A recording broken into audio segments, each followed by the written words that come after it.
Hello friends, welcome back.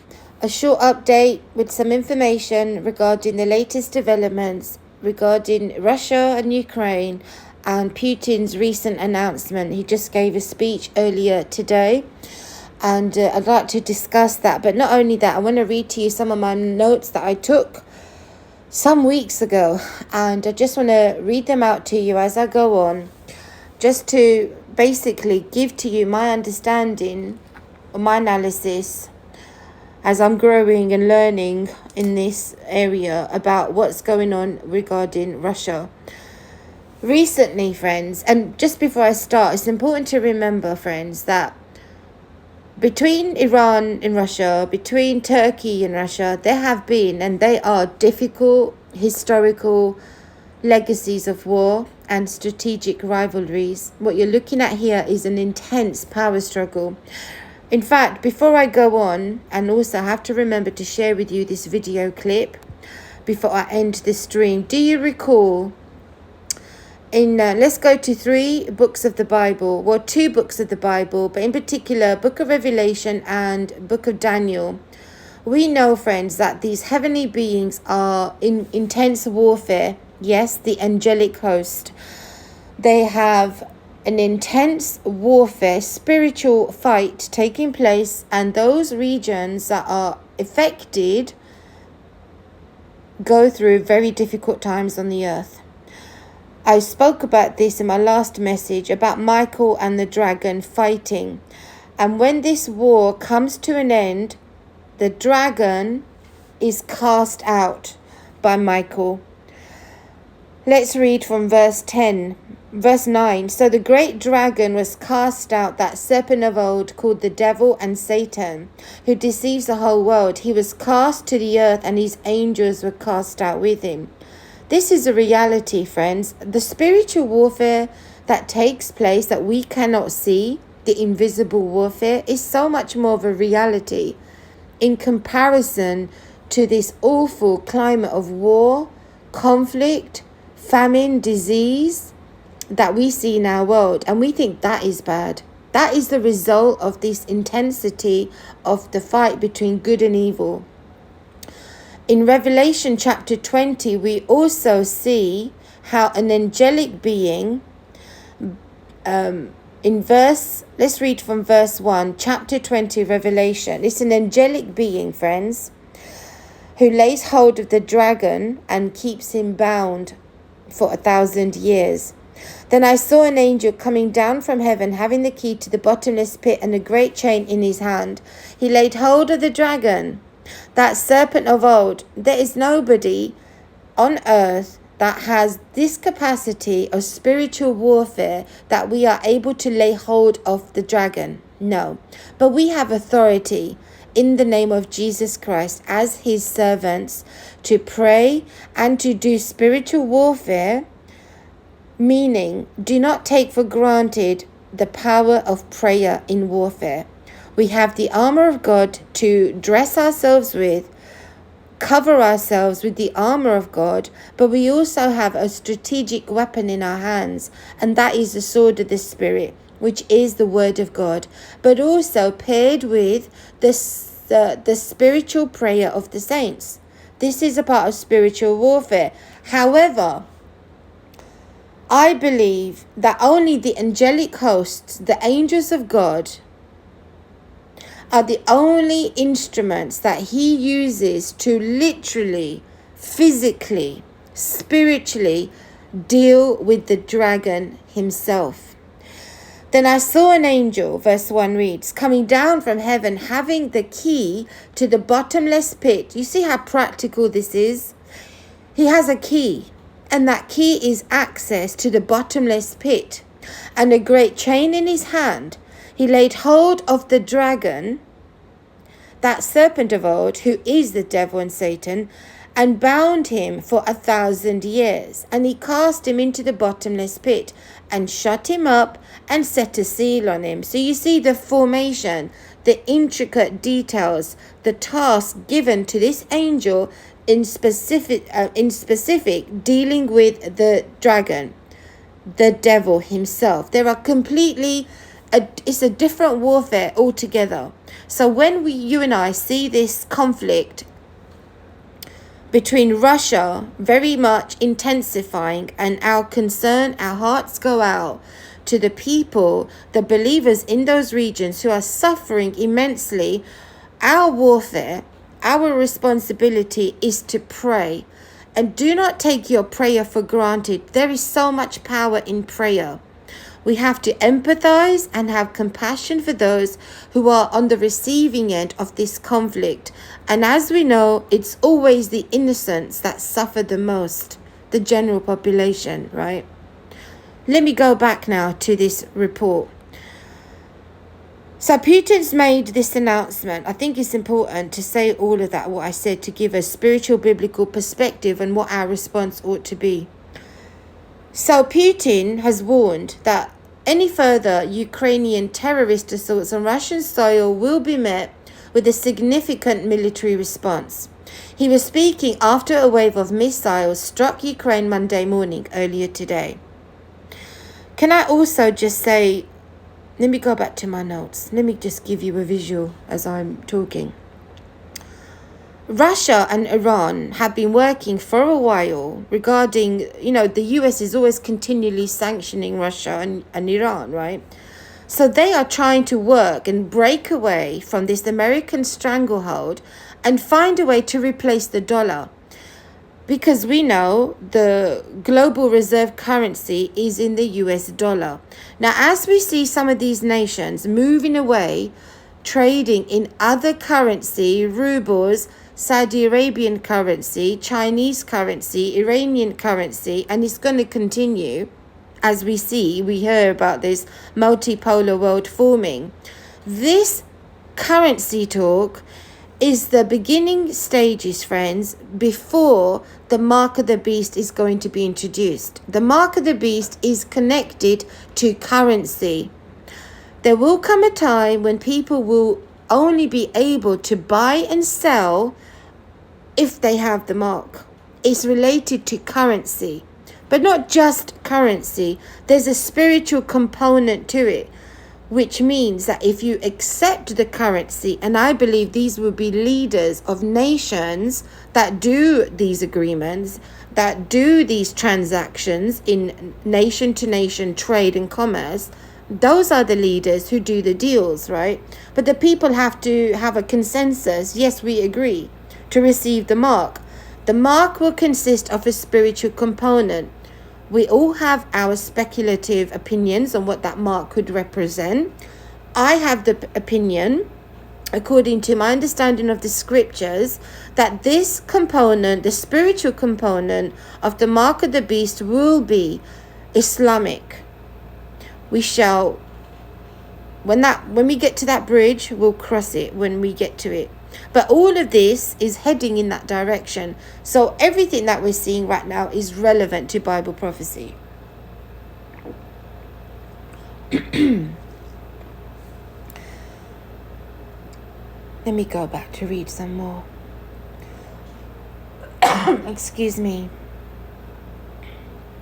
Putin confirmed that Russian troops carried out massive strikes with long-range precision weapons on Ukrainian objects of energy, military control, and communications. The response came 2 days after an explosion damaged the strategic Crimean bridge, for which officials in Kiev claimed responsibility. I read to you in my last message that Erdogan rejected Russia's annexation of Ukrainian territory, right? But Turkey has strategic interests in the region. Take a look at that map. Is it any wonder? The beast will rise from the sea. Turkey is surrounded by oceans, seas.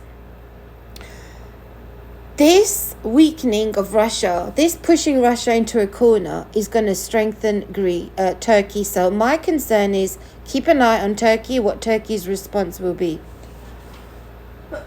Excuse me, I'm so sorry. Turkey's foreign ministry said on Saturday that it rejects Russia's annexation of 4 regions in Ukraine, adding the decision is a grave violation of international law.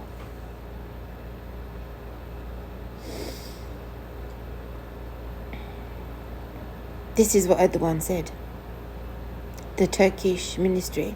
This decision, which constitutes a grave violation of the established principles of international law, cannot be accepted. La-di-law. Recently, just before Putin made this announcement, I'm going to play the video clip. Please don't forget, where is it? Make sure it's still there. Just before Putin made this announcement, Erdogan and Putin were talking. Erdogan has set himself up as this mediator, yes, between Russia and Ukraine. The West is looking to Turkey. NATO looks to Turkey to be the only person that they can pass on the baton to. They're isolating Russia with provocation, with intimidation, with aggression, and Turkey is strategically located, positioned to mediate. 7 hours ago,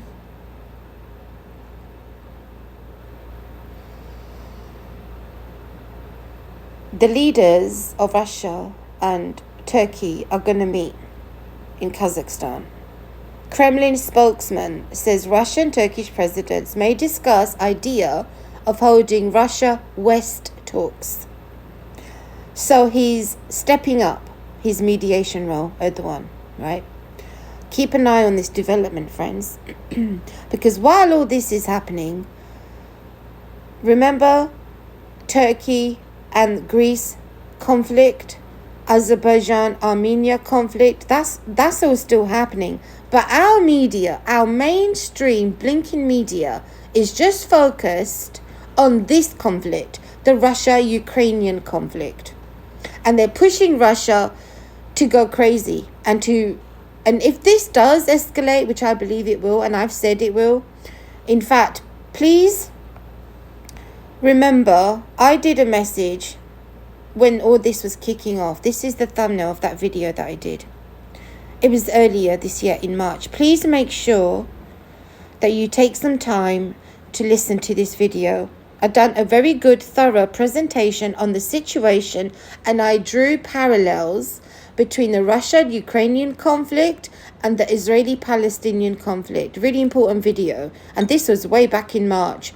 So please make sure to check that video out. So going back to what I was saying, because there's so much to say, I've lost my train of thought. In a sense, Iran was able to help Russia bypass sanctions and provide it with weapon systems, drones. And Russia can develop Iran's oil and gas fields. But Turkey, who is considered a very important ally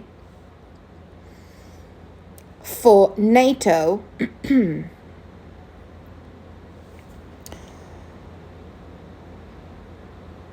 has provided Ukraine with drones, right? We know that Turkey provided Ukraine with its drones, Baghdad drones.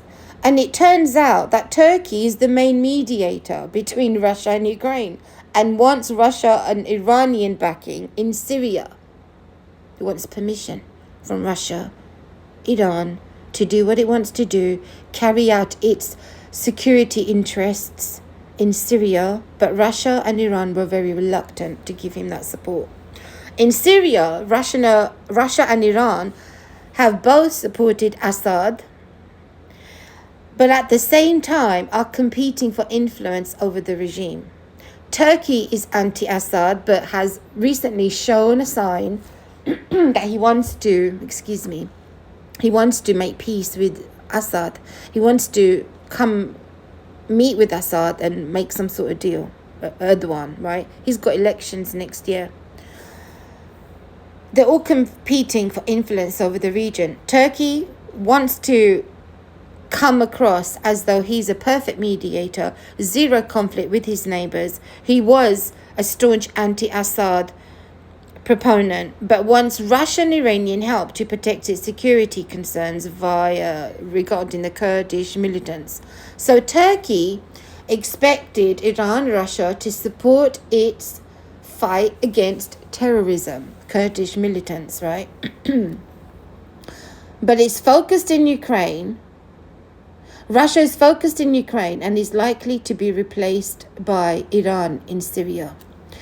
I'm reading my notes. During the Turkish-Russian-Iranian summit some weeks ago, a condemnation of Israel was also included in their statements, which referred to Israeli attacks in Syria, even though, think about it, even though Turkey recently agreed to open up and work together with Israel in terms of natural resources. So it's a double speech, isn't it? These leaders, they agree here, but they disagree over there. It's all about the money, friends, strategic interests. Russia and Turkey, Iran, they want the US and Israel out of the Syrian issue. It's likely, friends, I've said this before many times, it's going to come down to Turkey and Iran, with the US and Russia slowly breaking out and pulling out from this region with minimal involvement, minimal. Especially if the US and NATO really want this war with Russia, and it's pretty obvious that they do. They're pushing Russia for an open, all-out war with the West. Israel can't afford to take a back seat in the Golan Heights, and this is going to lead to even further conflict, friends.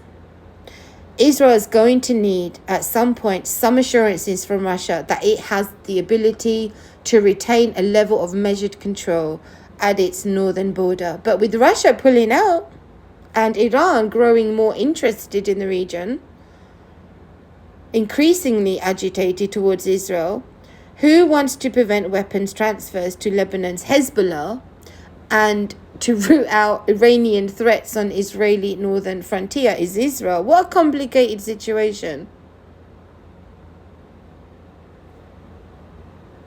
These nations all interested in this little area in our world. What a complicated mess. Remember, not long ago, Turkey and Israel recently also worked together to deter Iranian targeted attacks inside Turkey. They're all working together. You see? It's a complicated mess. This Russian conflict, friends, I wanted to talk to you about the Crimea because Erdogan is opposed to Russian annexation of Crimea, and you wonder why. Let me read this to you. Turkey's president said that Russian Putin must return all land that Russia has occupied, including Crimea. This war is not going to end right now. There's more to happen. The Black Sea Peninsula should be returned to its rightful owners, Erdogan said. Asked whether Russia should be allowed to keep Crimea in a negotiated end to the war, Erdogan said these are our descendants at the same time, the people who are living there. If you were to take this step forward, if you could leave us, you would also be relieving the Crimean Tatars and Ukraine as well. That's what we have always been saying.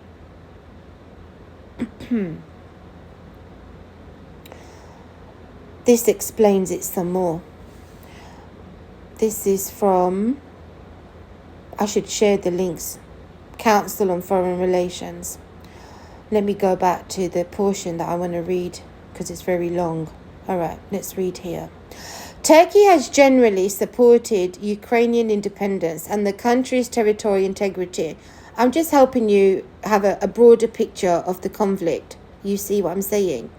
A little broader picture, because that's how I work. I like to look at the bigger picture, not just hone in, tunnel vision on this tiny conflict, because it has wider regional implications, friends. It's very important. We don't get tunnel visioned. Turkey has generally supported Ukrainian independence and the country's territorial integrity, right? Erdogan denounced Russia's 2014 annexation of Crimea and has advocated on behalf of Crimean Tatars who are a Turkic ethnic group who have suffered under Russian rule. Turkey sold armed drones to Ukraine ahead of Russia's most recent invasion, though some reports indicate that only about 12 to 20 were delivered. Still, in whatever number, Turkish drones are lethal and have been deployed to a great effect in Libya, in Syria, in the Nagorno-Karabakh region between Azerbaijan and Armenia.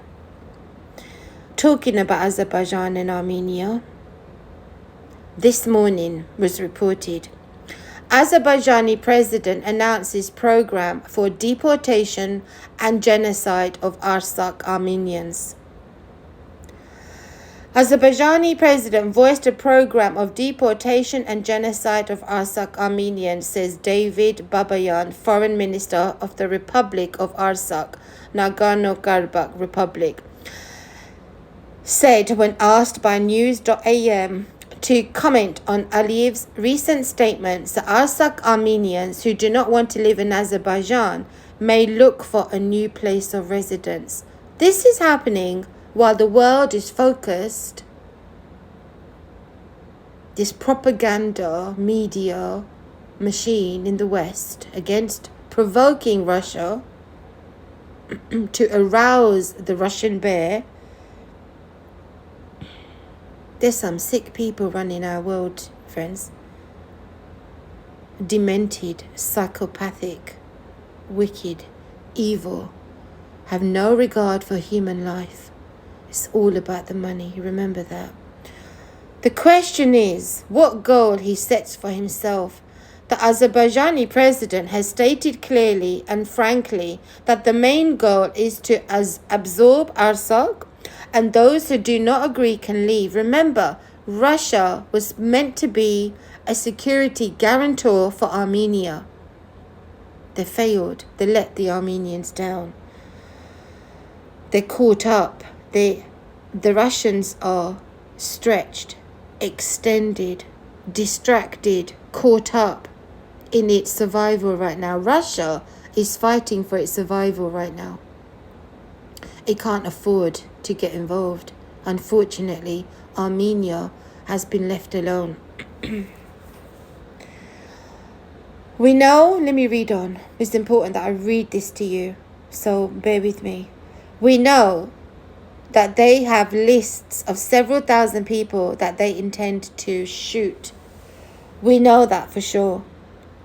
Naturally, the vast majority of the population, 99.9%, will leave Artsakh if, of course, it suddenly ends up in Azerbaijan. No one will stay here. So Aliyev voiced a program, the leader of Azerbaijan. He voiced a program of deportation and genocide of Armenians. How he will achieve this and with whom he will talk on these topics is another matter. I think that hardly anyone from Artsakh will talk to him about the dismantling of the Artsakh statehood, and we have to be very honest with ourselves and with the world. That's what's waiting us. We very much regret that the world community remains mute to Aliyev's hateful words, the minister said. I spoke about this recently in my videos. Nobody is talking about this in prophecy world. I focus primarily on the Bible, end times prophecy, so I naturally share with you geopolitical news, developments that are taking place. I give you prophecy news updates relevant to the Word of God, and I do both. I share the scriptures and I share with you what is taking place in our world. And it's important that we open our eyes and not get tunnel vision, friends. Most of the prophecy land channels are focused on Russia because they believe it's Gog, Magog, Rosh, and misunderstanding the scriptures and continuing to promote that view, writing books, selling their merchandise regarding this view. Very dangerous. And nobody is even talking about Turkey, Azerbaijan, Armenia, Turkey and Greece. Nothing. Silence. It's just Russia and Iran, the focus. answering a question about Europe's lenient attitude toward Azerbaijan. I talked about this recently. What's the reason? Natural gas. Today they buy gas and therefore turn a blind eye to the violations of Arzak's people's rights. Tomorrow they will have gas chambers. Very sad, very heartbreaking. Just remember, you heard this news here. I was the one sharing it, so just remember that, friends. We cannot afford to be ignorant of what is happening with our own brothers and sisters in the world today. Latest news, Turkey and Greece. International report, Turkish-Greek dispute over Libyan oil reserves risks sparking regional row. I just spoke about that. In fact, the next message that I was preparing, but this breaking news came out regarding Russia, set me back a little bit. But I'm going to continue to work on that and I will make that my next message. So please look out for that. Turkey and Libya and the regional implications. What's that headline there? Say the next one along. Greece, Turkey set tensions aside for direct maritime link. Greek financial minister in Egypt for talks after Turkey's deals with Libya. Closer, US-Greek defense cooperation irks Erdogan. You see, it's going to drag the West furthermore, and China. I believe this conflict between Greece and Turkey will drag in China too. China considers Turkey very strategic. Turkish embassy rejects false reports by Greek outlets. So this is going to continue to go on. There was a report here that I was wanting to read, but for time's sake, I'll link it in the description. Important. The geostrategic importance of the Black Sea region is more of a historical analysis of why this region is right now, modern day age, is going to become incredibly important for Russia, for Turkey. Let me show you a map as to why. The map is here.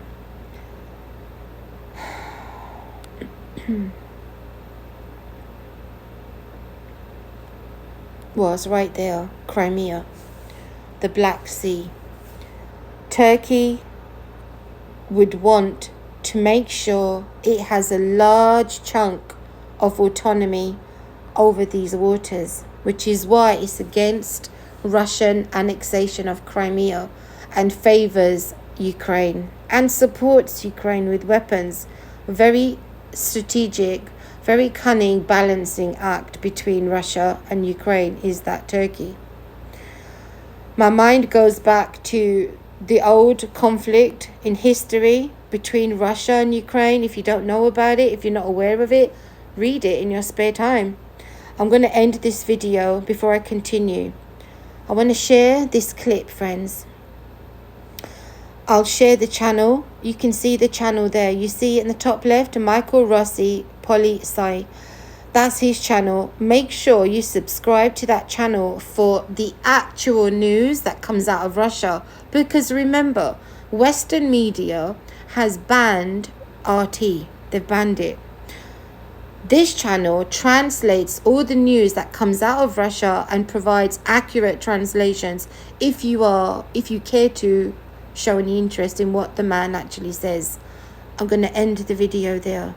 Remember, friends, this situation further strengthens and brings Turkey forward.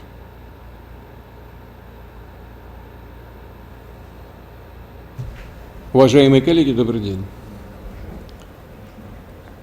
Вы знаете, что вчера председатель Следственного комитета России Александр Иванович Бастрыкин доложил о первых результатах расследования диверсии, совершенной на Крымском мосту. Данные криминалистической и других экспертиз, а также оперативная информация говорят о том, что взрыв, устроенный 8 октября, это террористический акт. Теракт, направленный на разрушение гражданской, критически важной инфраструктуры России. Очевидно также, что заказчики, организаторы, исполнители теракта – это украинские спецслужбы. Киевский режим уже давно используют террористические методы. Это убийство общественных деятелей, журналистов, ученых, причем как на Украине, так и в России. Это террористические обстрелы городов Донбасса, которые длятся уже более 8 лет. Это и акты атомного терроризма, имею в виду ракетно-артиллерийские удары по Запорожской АЭС. Но не только. Спецслужбы Украины осуществили также уже 3 террористических акта в отношении Курской АЭС России, неоднократно подрывая линии высокого класса напряжения электростанций. В результате 3-го такого теракта было повреждено сразу 3 таких линии. Принятыми мерами ущерб был в кратчайшие сроки ликвидирован, каких бы то ни было серьезных последствий не допущено. Но совершен и целый ряд других терактов и попыток подобных преступлений в отношении объектов электроэнергетики и газотранспортной инфраструктуры нашей страны, включая попытку подрыва на одном из участков газотранспортной системы «Турецкий поток». Все это доказано объективными данными, в том числе и показаниями самих задержанных исполнителей этих терактов. Как известно, представители России не допускают к расследованию причин взрывов и уничтожения международных газотранспортных систем, проходящих по дну Балтийского моря.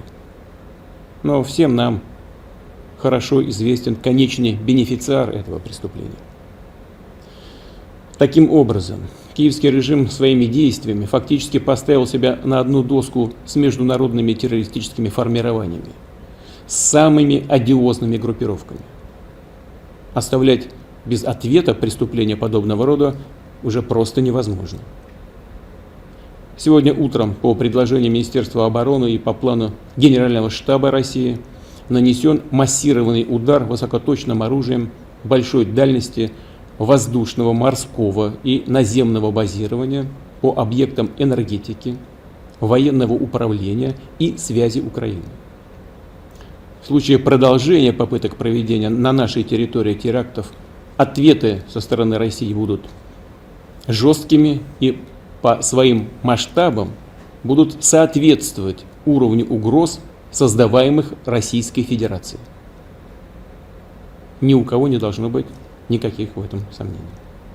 Прошу министра обороны доложить о результатах.